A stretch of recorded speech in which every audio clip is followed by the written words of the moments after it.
Compañeros de Grado Cero, es un gusto saludarlos el día de hoy. Tenemos un invitado de honor, el maestro Álvaro Uribe.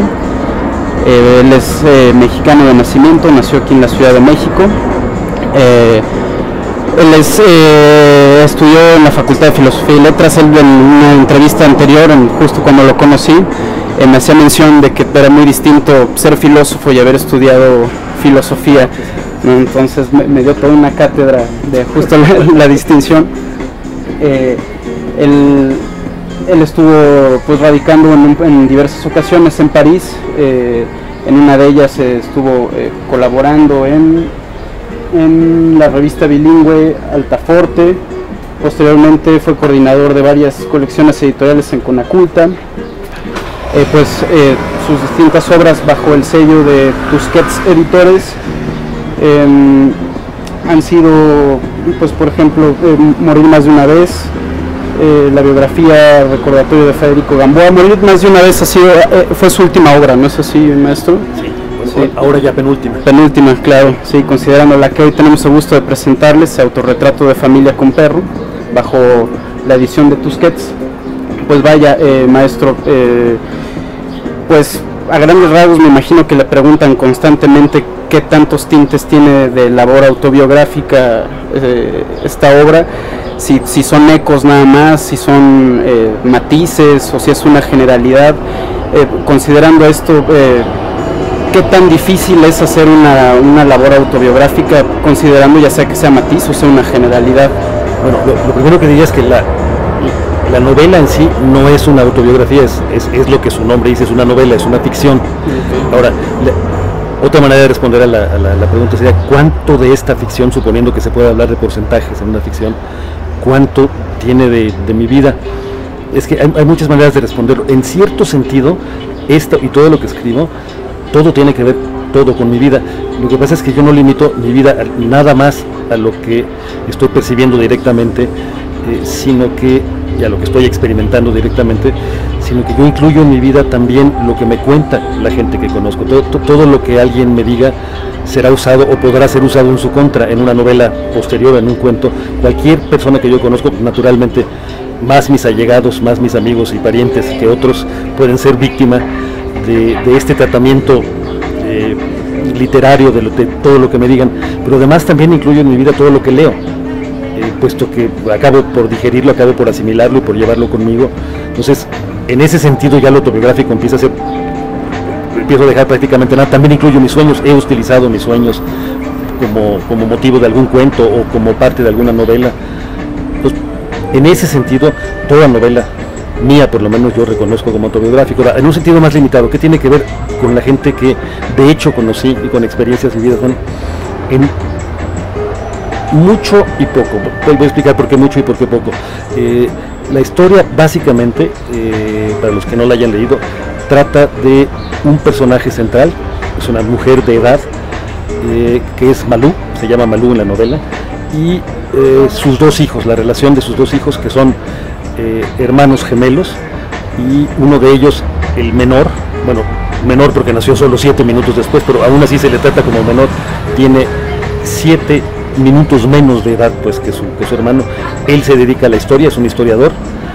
El otro, Alberto, él se dedica a la literatura, él es un novelista y tiene una rivalidad muy grande.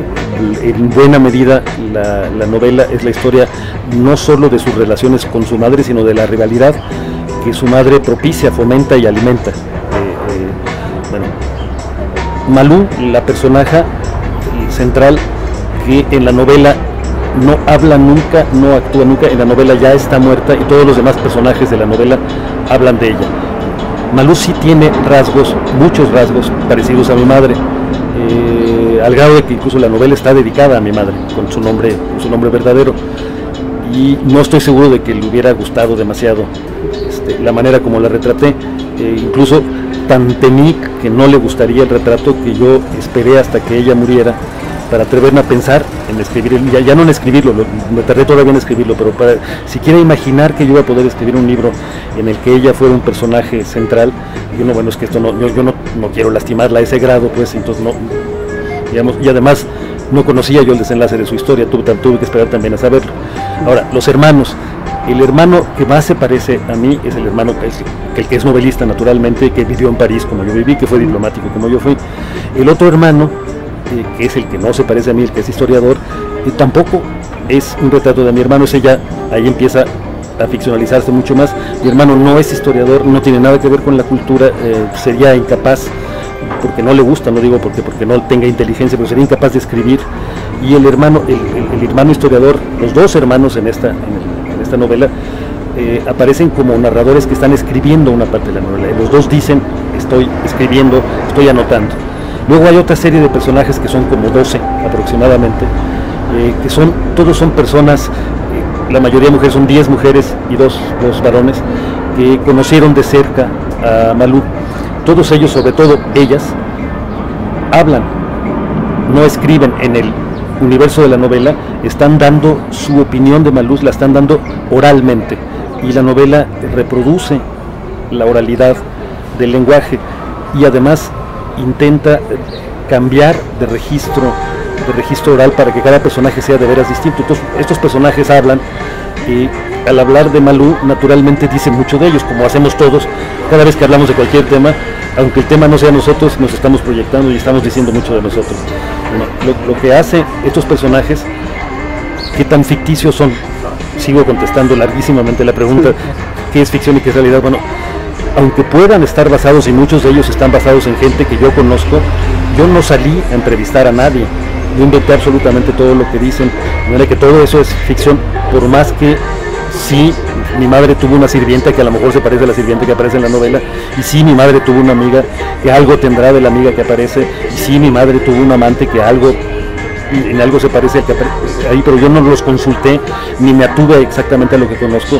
Esos son creaciones literarias. Entonces, bueno, si la novela tiene 36 capítulos, si de estos 36 capítulos ya estoy diciendo que 12 corren a cargo de un hermano que no existe, y luego los otros 12 también corren a cargo, no, los otros 18 otros corren a cargo de personajes que no conocí directamente, y solo 6 corren a cargo de un personaje que soy como yo, ahí habría ya un porcentaje, pero insisto, es muy difícil hablar de eso.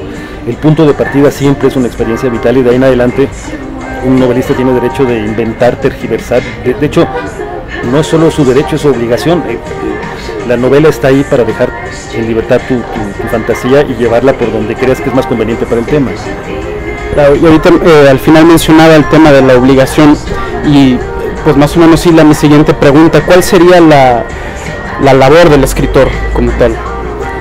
Bueno, la labor del escritor, porque hay muchos tipos de escritor, o un mismo escritor puede desempeñar varias labores según el género al que se esté dedicando. La labor del narrador es, antes que nada, contar una buena historia. Parece muy fácil decirlo. ¿Qué quiere decir contar una buena historia? ¿Qué hace buena una historia? Es muy difícil separarlo. Lo primero que habría que saber y estar muy consciente es que no hay historias sin forma. No existen las historias por un lado y la manera de contarlas por otro. Solo conocemos las historias porque alguien nos las cuenta, y porque alguien nos las cuenta de determinada manera, más atractiva, menos atractiva. Un amigo con el que estamos chismeando, o uno mismo se emborracha y se va a la cantina y le cuenta su vida al cantinero. Bueno, aún así tiene una forma, aunque sea una forma bastante deficiente. Toda historia existe en una manera de ser contada. La obligación del deber, el trabajo del narrador no está solo en que tenga una idea general de una historia que vale la pena contar, sino en que encuentre la manera precisa de que esa historia se vuelva atractiva. La manera tradicional de contar una historia es atribuir todos los hechos que uno va a contar al pasado y contarlos en orden cronológico. Érase una vez una señora que se llamaba Malú, que tenía 2 hijos que se llamaban Adán y Alberto. Uno de ellos, bueno, así pude haber contado esta historia, así elegí no contarlo. Hubiera sido un poco soso para mí, y si hubiera sido soso para mí, ¿cómo espero que sea atractivo para un lector? Ya imagino la aburrida que se hubiera pegado el lector si yo me aburro escribiéndola. Yo tuve que contar de una manera que fuera, que me divirtiera, y para que a mí me divierta como escritor tiene que ser un reto, tiene que plantearme un problema autoimpuesto, es un problema que yo mismo estoy inventando para narrarlo. La segunda manera que yo tenía de contar esta historia es desde punto de vista del personaje que más se parece a mí, del hermano que es novelista, y entonces eso hubiera sido ya un poco más interesante, pero a mí se me hizo que hubiera sido como tomar ventaja injusta con los dos personajes. No es una historia feliz finalmente, es una historia de rivalidad, es una historia de ruptura, finalmente desemboca en una muerte y tiene su lado triste la historia, y hubiera sido, creo, demasiado fácil contarla desde mi punto de vista, porque entonces hubiera parecido como que yo soy el bueno de la película y mi madre y mi hermano son malísimos todos. Bueno, era también demasiado fácil, y dije, el momento en que, a manera de inspiración, digamos, si eso existe para un novelista, hay mucho más transpiración que inspiración en una novela, hay mucho trabajo, y la inspiración se reduce a unos cuantos momentos. Bueno, uno de los momentos en que me llegó la inspiración fue que cuando dije, no, es que la historia, por lo menos una parte sustancial de la historia, la tiene que contar el otro hermano, para que haya cierta justicia, pues para que también haya otro punto de vista, y además un resultado adicional que me dio y con el que me divertí muchísimo es que ese hermano, al ser rival del que se parece a mí, puede criticar muchísimo a mí, pues a alguna persona. Entonces en la novela en muy buena medida se burla de mí mismo, y yo sé que soy yo porque yo hice el personaje, pero no es frecuente que alguien utilice una novela para echarse tierra encima. Bueno, yo sí decidí hacerlo porque pensé que eso habría más justicia y además más interés humano. ¿Para qué quieres suponer que personajes 100% buenos? Bueno, creo que ni en la Biblia existen, son malísimos también hay muy pocos en esta vida o en los libros. Los personajes siempre no son ni blancos ni negros, son grises todos. Bueno, y para ayudar a la grisura del personaje basado en mi persona real, lo narra el otro, y luego ya de ahí el siguiente paso fue darme cuenta de que también hubiera podido hacer que o bien el hermano o bien el personaje que me representa contaran ya ellos la historia y hablaran ellos de los demás personajes. Se me hizo todavía un reto mayor y por lo tanto algo más divertido para mí, y por lo tanto espero algo más entretenido para el lector, que los personajes otros, los testigos, los que dan su testimonio acerca de Malú, también hablaran ellos, que nadie los esté describiendo, sino que lleguen ellos y de alguna manera comparezcan como me estás entrevistando ahora, como aparentemente, imaginariamente les pongo un micrófono en la boca a cada uno de sus personajes y ellos sueltan su propia versión de los hechos, testimonio que siempre es sesgado, como son todos los testimonios, siempre son subjetivos y no sabe uno muy bien si es para cubrir sus propias culpas o el lector.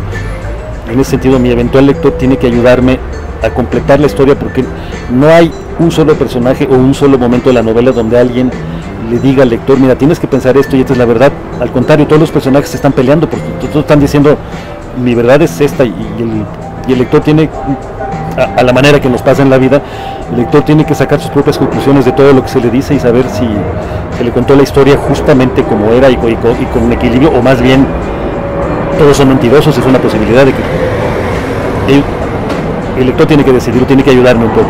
Claro, de hecho lo plasma, me parece, a lo largo del libro. Hay un momento en un capítulo donde usted pues justo plantea esta disyuntiva, ¿no?, entre si realmente estarán diciendo la verdad, si realmente será toda una creación del mismo autor, del autor ficticio, y lo deja a consideración, ¿no?, del lector. Así que es el momento en que el narrador por fin toma la palabra, donde le dice a los demás, ya antes el historiador se la pasa diciendo, a mí se me hace que mi hermano está inventando, no puede ser que todos estos personajes se estén confabulando aquí para estar hablando todos de una manera tan coherente acerca de algo está pasando, y luego lo confirma el novelista. En efecto, en una ficción extrema, que una novela es una ficción finalmente, todos pueden ser invenciones o puedes tener algo de inventados.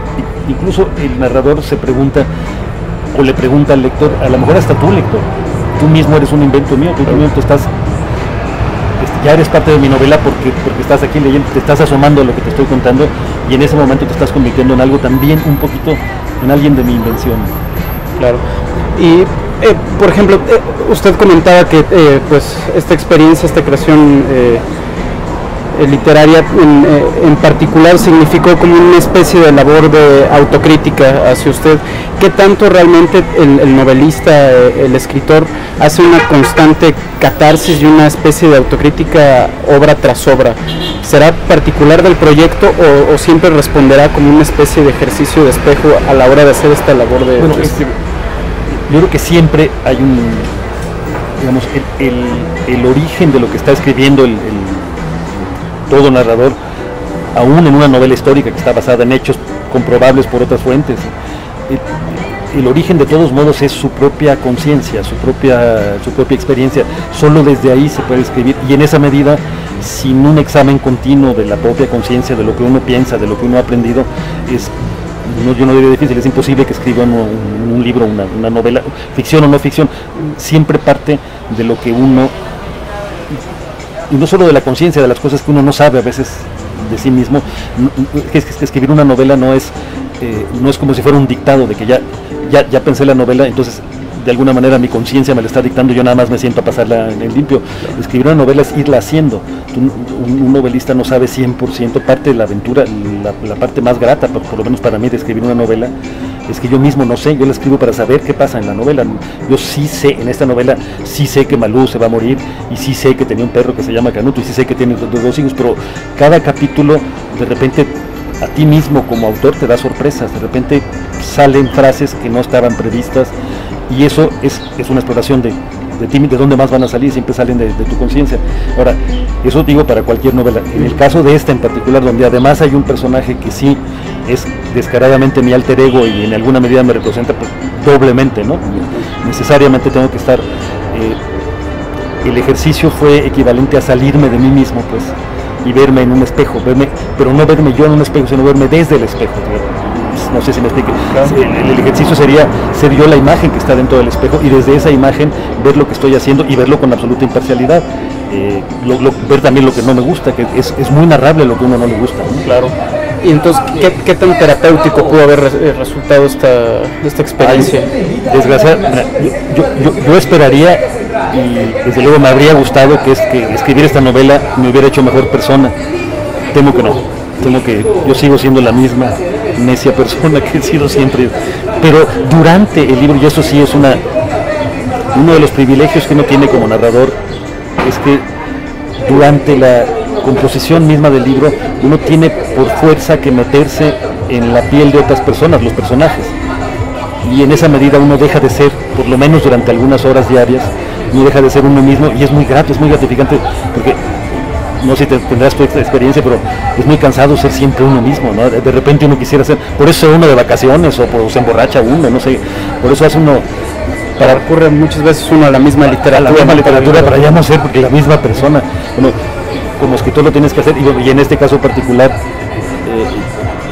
ya decía que son 10 personajes femeninos los que hay, además de la propia Malú. Yo tuve, como estos personajes hablan en primera persona y hablan como si hablaran, pues, yo tuve que meterme en la piel de esas mujeres, tuve que no solo ser otra persona, varón, que me es más fácil naturalmente, sino que tuve que intentar ser mujer también, y bueno, es una forma de travestismo muy agradable, porque de repente, bueno, en esta novela intenté ser hasta perro, pues, el mismo Canuto, de repente me tuve que poner, ya no en los zapatos, porque el Canuto no sé, pero digamos en la piel de Canuto. Bueno, eso fue de lo más entretenido, de lo más gratificante, pero desgraciadamente ya una vez que terminó el trabajo, pues sigo siendo Álvaro Uribe, y no ni modo, no me queda, tendré que ponerme a hacer otra cosa para... Ok. Y maestro, dentro de los elementos más claros y principales de esta obra está el tema de la envidia, por ejemplo, de la dinámica que tienen los dos hermanos, el tema del amor y el tema de la muerte. Pero yo quisiera enfocarme ahorita el tema del amor, porque indudablemente los dos hermanos, me imagino que se quieren, incluso podríamos considerar que se llegan a amar, ¿no? La relación con la madre, intrínsecamente debe de haber amor, quizás en mayor medida hacia otro hermano, al hermano mayor, al hermano menor, pero está la temática del amor. Para el maestro Álvaro Uribe, ¿qué significa el amor? Es así, se pueden escribir tomos y tomos. Bueno, lo que yo diría, y tal como lo puedo contemplar yo, no solo en mis novelas, sino en general, es, primero, no se puede negar que existe algo así como la máxima atracción hacia otra persona, el amor como yo lo concibo, incluso el amor entre varones, incluso entre hermanos, entre hembras, y el amor padre-hijo, madre-hijo, creo que siempre tiene un elemento corpóreo. El amor es una manera de querer poseer a la otra persona, o de querer ser la otra persona, o de querer estar siempre con esa persona.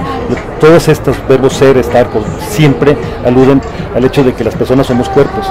y lo cual no quiere decir que necesaria y frontalmente te quieres acostar con tu mamá por ser con tu mamá, pero sí un poco.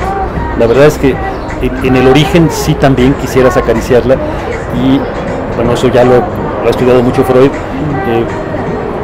Lo mismo con tus hermanos, incluso un varón con su padre también, al querer ser como su padre, de alguna manera está queriendo meterse en el cuerpo de su padre, y la única manera no metafórica que conocemos de meternos en el cuerpo es sexual, no hay otras, es la literal penetración, claro. Es el único acceso que tenemos al cuerpo de otro individuo, entonces siempre está detrás. En esta novela incluso no se oculta, la madre Malú comete muchos errores, pero hay uno fundamental que es el de su error no es preferir a uno de sus hijos. Es muy difícil, yo creo, y lo plantea la novela, es muy difícil que a la hora de amor, el amor es una forma de preferencia, pues el amor incluso es una forma de querer la exclusividad, uno quiere la exclusiva de una persona, eso es el amor, por eso digo es posesivo. Ella desafortunadamente no solo prefiere a uno de sus hijos, lo cual yo creo que le pasa prácticamente a todos los padres. Es difícil, a menos que los hijos sean idénticos, y ni los gemelos idénticos son en verdad idénticos. Siempre hay uno que te puede atraer más que el otro, pero lo que no tiene que hacer un padre, en teoría, lo que no debería hacer es mostrar su preferencia, debería hacer un esfuerzo de imparcialidad que Malú no hace. Bueno, pero Malú además, y eso se plantea en la novela, Malú estuvo enamorada casi carnalmente de su padre, y su padre coqueteaba con ella, le coqueteaba como varón, pues vemos en la novela cómo la invita a tomar la copa y la presenta con sus cuates como si fueran así como su noviecita, y bueno, y a ella le gustaba mucho, incluso hay casi celos, hay un momento en que ella lo deja plantado por irse como un novio, y entonces él se enoja y ya no la vuelve a ver nunca, y luego hay otra escena donde el hijo mayor, el que es el novelista, están en París, y en principio parece que Malú está funcionando como una alcahueta y está procurando que su hijo se acueste con la mejor amiga de Malú, y como que los está poniendo en bandeja al uno, y a la hora de la hora como que le dan celos y se lo acaba llevando ella al hijo, y bueno, hasta la misma amiga dice, bueno, se me hace que ustedes están algo, parecen como novios, ¿no? Ya no parecen, bueno, no digo que todas las relaciones padre-hijo, es que una novela no es un tratado de generalidades donde se está diciendo así son todas las amistades y así son todos los amores. No, una novela tiene que ser particular, y estos son personajes únicos, individuales, que tuvieron esa reacción. No todos lo tenemos, pero lo podemos tener. La manera que se manifiesta el amor, dijiste bien, los hermanos se odian en la superficie, como Caín y Abel. Bueno, ya me pareció una exageración llamarles Caín y Abel, estuve a punto de, pues a lo mejor le puse a Adán a uno de ellos,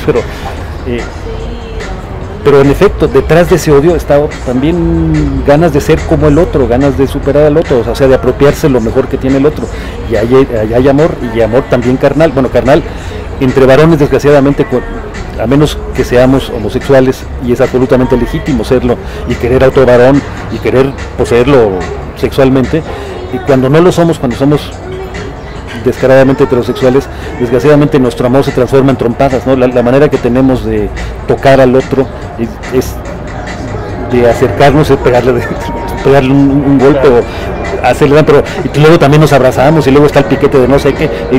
Los hombres también nos tocamos mucho, aunque nos pretendamos puramente, no existe nada como la pureza heterosexual o la pureza homosexual, todo es en grados, ¿no? Y siempre el amor más entre hermanos, pues casi no hay nada más cercano. En un momento de tu vida, hasta que te sales de tu casa, no hay nada más cercano que un hermano, para bien y para mal.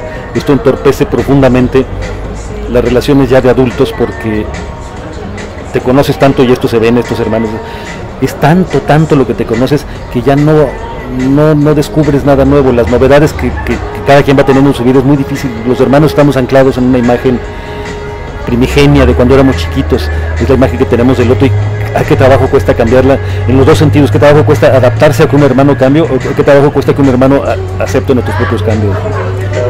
Y bueno, maestro, para finalizar, Álvaro Uribe, a la hora de pues terminar esta obra, de concluirla, ¿con qué se queda finalmente? O sea, a la hora de pues ver el terreno después de lo que consistió esta construcción, ya quedar plasmada, materializada, al final, ¿con qué se queda Álvaro Uribe en concreto de esta última obra? Trato en este libro, pero también en los anteriores, cuando estoy haciendo un libro, yo trato de poner todo lo mejor que yo pueda poner en ese momento.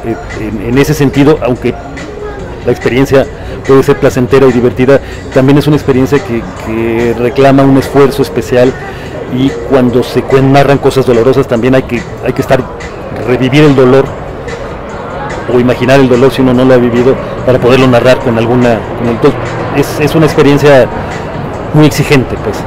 Y lo que me ocurre, ya es la sexta novela que publico, ya tengo como rituales, de alguna manera se va repitiendo la experiencia. Lo que me ocurre primero es una especie como de depresión posparto, por llamarlo de alguna, como que me quedo así como, ¿y ahora qué voy a hacer? Una cosa que además uno tiene que hacer. Lo ideal para mí sería que terminas la novela, se la das al editor y se acabó el problema y tú ya no te vuelves a enterar de ella, pero si uno es perfeccionista, quisquilloso y latoso como yo soy, tú participas también como autor en la corrección del libro.